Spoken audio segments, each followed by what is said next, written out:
श्री सीतारामचंद्राभ्या नमः। वाल्मीकि रामायण अयोध्याकांड सर्ग 39 श्लोक 16 से 30। श्रीमद् वाल्मीकि रामायण कौसल्या का सीता को पति सेवा उपदेश और राम का पिता के प्रति दोष दृष्टि न रखने का संदेश। सत्यं शिवम सुंदरम श्रीराम। श्रीमद् वाल्मीकि रामायण। श्री सहित दिनकर बंस भूषण काम बहु छवि सोहई। नव अंबुधर बरगात अंबर पीत सुर मन मोहई। मुकुटांग दादी विचित्र भूषण अंग अंगन ही प्रति सजे। अंभोज नयन बिसाल उर्भुज धन्य नर निरखंतीजे। नमस्कार प्रिय साधकों, आज वाल्मीकि रामायण अयोध्याकांड सर्ग 39 श्लोक 16 से 30 में सुनेंगे कि कैसे माता कौसल्या विदाई की घड़ी में भी आंसू रोककर सीता को पति सेवा और कुल मर्यादा का अमूल्य उपदेश देती हैं और श्रीराम मां से आग्रह करते हैं, माता, मेरे वनवास का कारण कभी पिताश्री को न मानना, उन्हीं के चरणों में मेरा और आपका कल्याण है। पिछले एपिसोड में अयोध्याकांड सर्ग 39 श्लोक 1 से 15 में देखा कि महाराज दशरथ पुत्र वियोग में अपने पूर्वजन्म के पापों को याद कर विलाप करते हैं, सुमंत्र को राम के लिए रथ जुतने का आदेश देते हैं और कोषाध्यक्ष से सीता के लिए 14 वर्षों के लिए पर्याप्त बहुमूल्य वस्त्र आभूषण मंगवाते हैं ताकि वन में भी उसकी राजलक्ष्मी गरिमा बनी रहे। आज के श्लोक 16 से 30 में श्रीमद् वाल्मीकि रामायण अयोध्याकांड सर्ग 39 यह दिखाती है कि कौसल्या सीता को सिखाती हैं कि पति, पिता और राजा तीनों की आज्ञा का पालन करना ही उसका परम धर्म है और राम के प्रति उसका अटूट पतिव्रत ही उसे हर संकट से बचाएगा। उधर राम माता से निवेदन करते हैं कि वे पिता को दोष न दें, वनवास की अवधि भी ईश्वर की लीला है और समय पूरा होते ही वे पुनः माता के चरणों में लौटेंगे। इस बीच उन्हें केवल धैर्य, भक्ति और विश्वास बनाए रखना है। नरेंद्र ने मुक्तस्तु गत्वा कोशगृह ततः प्रायच्छत् स्वमहृत्य सीतायै क्षिप्रमेव तत् 16। महाराज के ऐसा कहने पर कोषाध्यक्ष ने खजाने में जा वहां से सब चीजें लाकर शीघ्र ही सीता को समर्पित कर दी। 16 स सुजाता सुजातानि वैदेही प्रस्थिता वनम भूष्यामास गात्राणि तैर्विचित्रैः विभूषणैः 17। उत्तम कुल में उत्पन्न अथवा अयोनिजा और वनवास के लिए प्रस्थित विदेह कुमारी सीता ने सुंदर लक्षणों से युक्त अपने सभी अंगों को उन विचित्र आभूषणों से विभूषित किया। 17 व्यराज्यत वैदेही वेश्म तत् सुविभूषिता उद्यतोषुमतः कालेखं प्रभेव विवस्वतः 18। उन आभूषणों से विभूषित हुई विदेहनंदिनी सीता उस घर को उसी प्रकार सुशोभित करने लगीं जैसे प्रातःकाल उगते हुए अंशुमाली सूर्य की प्रभा आकाश को प्रकाशित करती है। 18 भुजाभ्यां परिष्वज्य श्रूवचन ब्रवीत अनाचरंती कृपणम मूल्युपाघ्राय मैथिलीम 19। उस समय सास कौसल्या ने कभी दुखद बर्ताव न करने वाली मिथिलेश कुमारी सीता को अपनी दोनों भुजाओं से कसकर छाती से लगा लिया और उनके मस्तक को सूंघकर कहा। 19 असत्य सर्वलोकेस्मिन् सत्तन सत्कृताः प्रियः भर्तारं नानुमन्यन्ते विनिपातकतन स्त्रियः 20।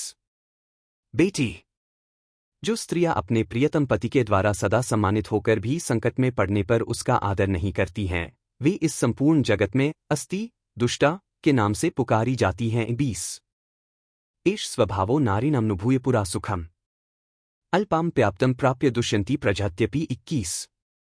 दुष्टा स्त्रियों का यह स्वभाव होता है कि पहले तो वे पति के द्वारा यथेष्ट सुख भोगती हैं, परंतु जब वह थोड़ी सी भी विपत्ति में पड़ता है तब उस पर दोषारोपण करती और उसका साथ छोड़ देती हैं। 21 असत्यशीला विकृता दुर्गा अहृद्याः सदा असत्या पाप संकल्पाः क्षणमात्र विरागिणः 22।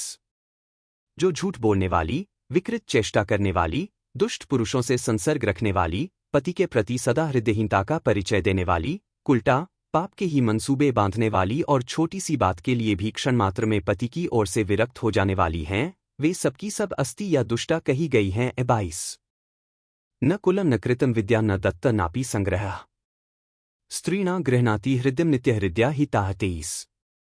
उत्तम कुल, किया हुआ उपकार, विद्या, भूषण आदि का दान और संग्रह, पति के द्वारा स्नेहपूर्वक अपनाया जाना, यह सब कुछ दुष्टा स्त्रियों के हृदय को नहीं वश में कर पाता है क्योंकि उनका चित्त अव्यवस्थित होता है।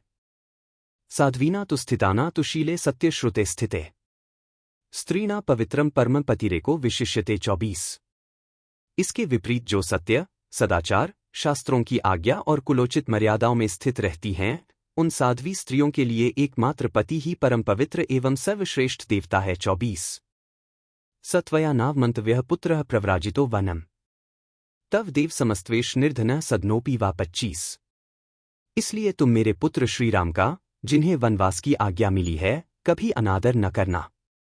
ये निर्धन हो या धनी, तुम्हारे लिए देवता के तुल्य हैं। 25 विज्ञाय वचनं सीता तस्या धर्मार्थ संहितम् कृत्वांजलिमुवाचेदन श्वश्रुम्भिमुखे स्थिता। 26 सास के धर्म और अर्थयुक्त वचनों का तात्पर्य भली भांति समझकर उनके सामने खड़ी हुई सीता ने हाथ जोड़कर उनसे इस प्रकार कहा। 26 करिष्य सवमेवाहमार्या यज्ञुशास्ति माम अभिज्ञास्मि यथा भर्तुर्वर्तितव्यं श्रुतं च मे। 27 आर्य, आप मेरे लिए जो कुछ उपदेश दे रही हैं, मैं उसका पूर्ण रूप से पालन करूंगी। स्वामी के साथ कैसा बर्ताव करना चाहिए, यह मुझे भली भांति विदित है, क्योंकि इस विषय को मैंने पहले से ही सुन रखा है।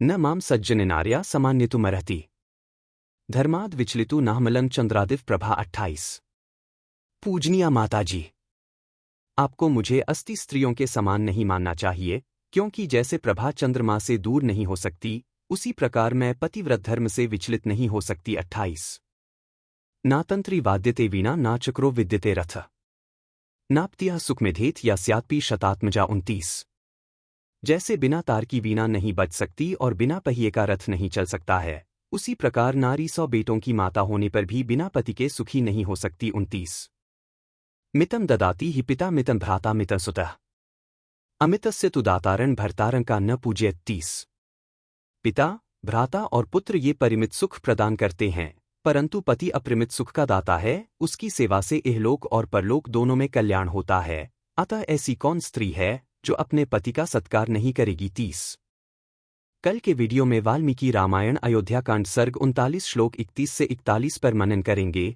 जहां कौसल्या का हृदय रामवियोग से टुकड़े टुकड़े हो जाता है, फिर भी वह आंसुओं के बीच आशीर्वाद देते हुए पुत्र और पुत्रवधू को विदा करती हैं। इसके बाद 44वां सर्ग 40 में राम, सीता और लक्ष्मण द्वारा दशरथ की परिक्रमा, माताओं को प्रणाम, सुमित्रा का प्रेरक उपदेश और रथ से वन की ओर प्रस्थान के समय पूरी अयोध्या का विलाप सुनेंगे। यदि वाल्मीकि रामायण अयोध्याकांड सर्ग 39 श्लोक 16 से 30 में कौसल्या का सीता को दिया गया यह अनमोल उपदेश, राम की पितृभक्ति और परिवार के सम्मान की रक्षा का आदर्श आपके हृदय को स्पर्श कर रहा हो, तो इस वीडियो को लाइक कीजिए, अधिक से अधिक राम भक्तों तक शेयर कीजिए और चैनल को सब्सक्राइब करके बेल आइकन दबाइए, ताकि कल के भाग सर्ग 39 श्लोक 31 से 41 और आगे आने वाले सर्ग 40 की दिव्य शिक्षाएं भी आप तक निरंतर पहुंचती रहें। बार बार बर मागो हर्षी देहो श्रीरंग पद सरोज अनपाइनी भक्ति सदा सत्संग कथा विसर्जन होत है, सुनो वीर हनुमान। जो जन जंग से आए हैं, सो तंग कर ही पयान। बोलो सियावर रामचंद्र जी की जय। राम भक्त हनुमान जी की जय। उमापति महादेव जी की जय।